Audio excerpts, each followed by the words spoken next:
Hello, buddy. Welcome back to the Tin Man's Core channel. I'm your host, Jeffrey Tin Man Taylor, and today I'm reacting to my second Spooky Vibes video, and this one's another festive one to react to, and it's titled Three Disturbing Christmas Horror Stories. So without further ado, I'm going to turn these lights off, move the camera back up here for you guys, and let's get this reaction on the road in the bag, shall we? Okay, here we go.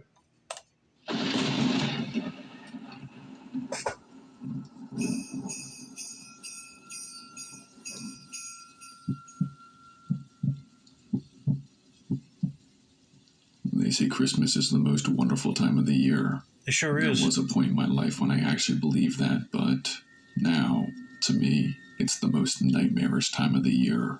And here's why. It was Christmas Day back in 2018. It was the family tradition that we were the ones to host Christmas. It's when all of our cousins, aunts, and uncles would come over to eat, drink, and celebrate the holiday. And for context, I was a 15-year-old male at the time, and an only child. Anyway, it was a perfect Christmas day. It had snowed, but not bad enough where the roads were not drivable. I had gotten everything that I wanted for Christmas, and my whole family was at our house celebrating. It was literally Christmas bliss. That's perfect scenery for Christmas, that's for sure. A white Christmas. And if you get wherever you want it for Christmas, it's always brightens up the day, that's for sure. Which you're not supposed to be thinking about the presents on Christmas only. You got to spend time with your loved ones too. Hang out and play games. But let's just see what happens to make them hate this holiday. That was until our house started to reek. I remember that I was in the living room, showing my cousins my new hoverboard that I got them for Christmas, when the entire house started to smell like burnt hair. Like, it was bad. All my aunts and uncles were covering their mouths with their shirts, asking where in the world that smell was coming from. My parents checked the oven for burnt food. Nothing. They checked all the rooms and bathrooms. Nothing. And that's when my dad went to go and check the fireplace. The fire was lit, but what was strange, there seemed to be smoke coming down from the chimney rather than it rising. He put out the fire, grabbed a flashlight, and looked up the chimney. Here's where it became nightmarish. My dad jumped back from the fireplace, a look of horror and disgust on his face, and told my mom to call 911. I asked my dad what was up there. His answer will forever be etched into my mind. He looked me dead in the face and said, "Son, there's someone stuck in the chimney."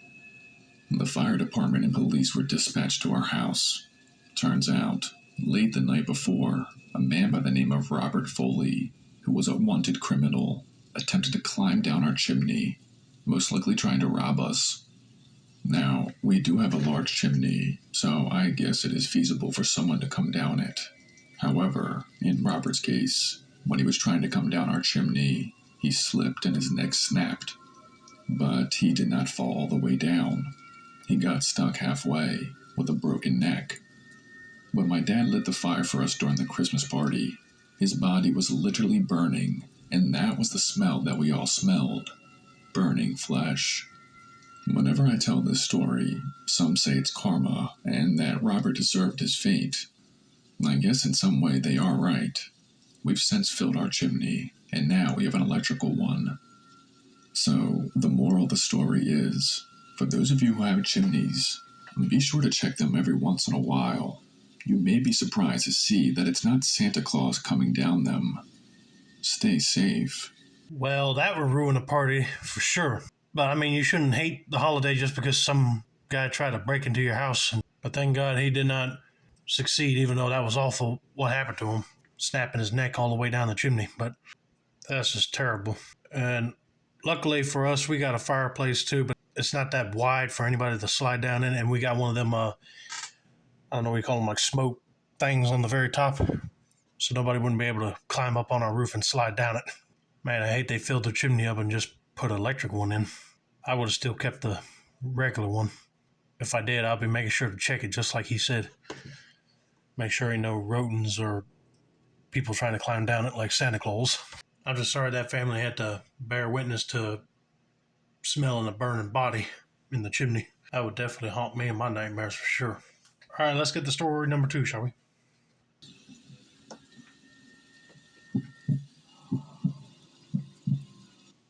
It's hard to imagine anything bad happening during Christmas. I mean, it's Christmas after all. But we do live in reality, and unfortunately, horrible things still happen, even during fun and festive times. Just like this story. Back in 2021, my wife and I had just moved into our new house with our 3-year-old daughter, Jessica. We went from apartment living to owning a 2-story home in the suburbs of Pennsylvania.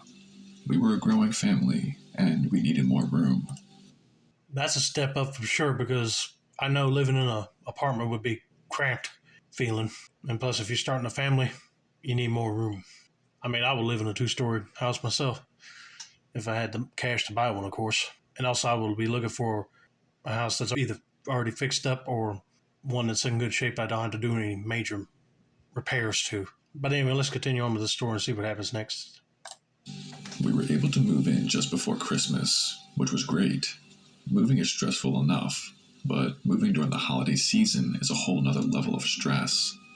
Anyway, it was Christmas Eve when the story takes place, and we had been officially moved into the new house for about a week.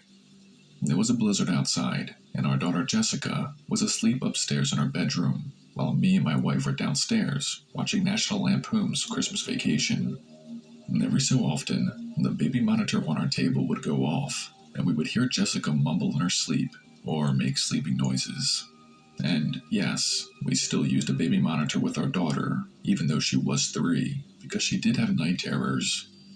We were about halfway through the Christmas movie when we started to hear something very strange on the baby monitor.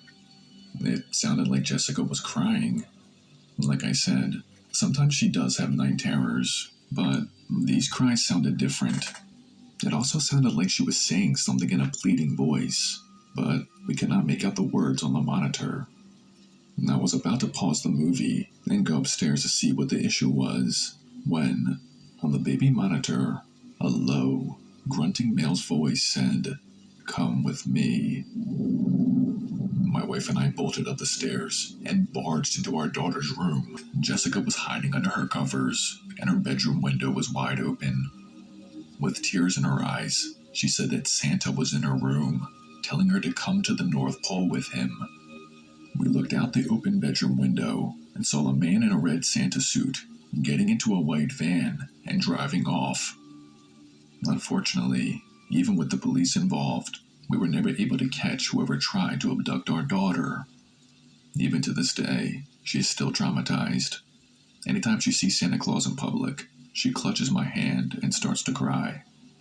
I know this is a happy season filled with love and joy, but please remember, there are sick and evil people out there who do not care and will inflict harm on you and your loved ones at any time.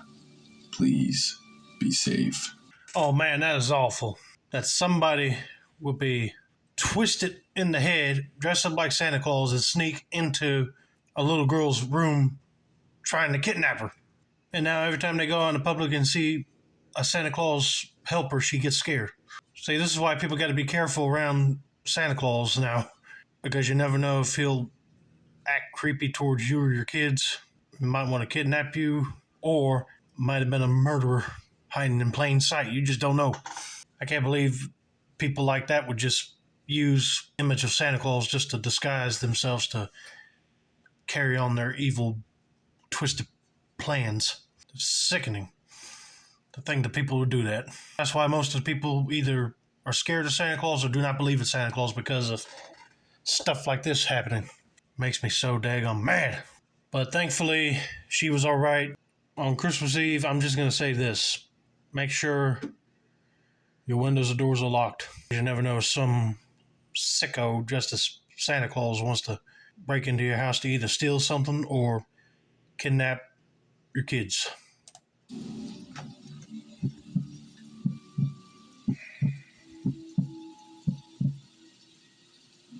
Have you ever heard the Christmas song, "It's the most wonderful time of the year"?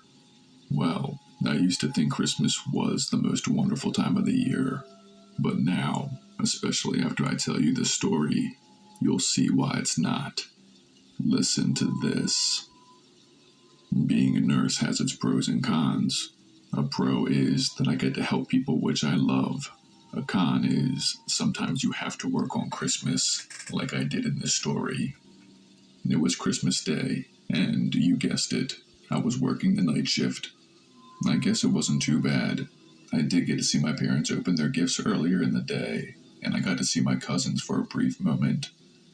Anyway, I was in the break room, watching Home Alone on my phone, eating some chicken parm, when one of our patients entered the break room. And for context, the hospital that I was associated with was a psychiatric treatment. The patient who walked in was Josh. He was a tall, skinny, middle-aged man who had neurological issues, but for the most part, was a sweet man. Okay, first of all, if I was working a normal job, I would be upset if they want me to work on Christmas Day. I'd be like, come on, man. Can I just have Christmas Day off? I'll be back on the 26th if I have to, because I do not want to miss out on any get-togethers on that day. And I would definitely like to take some time to watch Christmas movies too. But if he's working at a psychiatric ward and a guy that's a patient of theirs walks right in, I'd be kind of concerned. Because if he says he's got neurological issues, that's bad. I mean, I'll do the right thing and try to get him back into his room, but then I don't want him to lose it and attack me, But I don't know what's going to happen here, so let me just stop blabbering on here and continue, shall we? The only issue here was, when he stepped into the break room with me, it was 1 a.m. in the morning. Alarmed, I looked up from my movie and asked Josh if everything was okay and why he was out of bed. Mind you, I was the only one in the break room, and it was against protocol to be with patients alone. Josh didn't answer my question. Instead, he took a few steps closer to me, his head tilted, like he was admiring a painting. I asked again if he was okay and why he was out of bed, although now my heart was beating faster. When Josh did not answer, I grabbed my phone and texted my friend Dana, who was also a nurse working that night, to have security come to the break room. As I hit send on the text, Josh pulled out something behind his back that he seemed to have kept in his back pants. He held it out, and I saw that it was a broken piece of glass. Without any warning, Josh took the piece of glass, put the sharp edge to his forehead, and sliced across. Blood started to ooze from his forehead and down his face and neck. I remember wanting to scream, but I was too shocked to do so. I could literally see the white of his skull. But then he said something that I still have not forgotten. With blood streaming down his face and body, Josh looked at me, head slightly tilted, and said, "It's the most wonderful time of the year." Then he lunged at me, wielding the broken glass like a knife. I threw my dinner at him, which briefly threw him off balance, and was able to run out the break room and lock myself into the nearest empty hospital room. I could hear Josh running up and down the hall screaming, "It's the most wonderful time of the year." Thankfully, 3 security guards were able to subdue him before he did any harm to anyone else. After that incident, Josh was sent away to a secure mental institution somewhere in California, where he would be monitored 24/7. But yeah, that was my Christmas.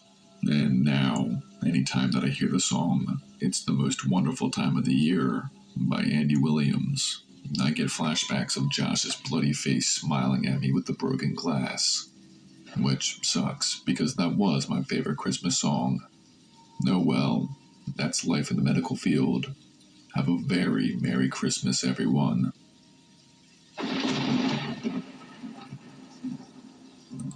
Wow. Thank God that security team got there quick and subdued him. Because I'd be afraid if that patient decided to start cutting himself up more or banging on the doors trying to find that guy. But I'm sorry that actually happened to that guy. I mean, that'd be creepy just seeing somebody take a piece of glass and cutting a cross on his head. But anyway, I hope you guys enjoyed this video. Don't forget to like, subscribe, turn on post notifications for more spooky vibes, content like this. This has been another successful installment of the Tin Man's Core channel. I'm your host, Jeffrey Tin Man Taylor. I said that's a wrap, and that's day on.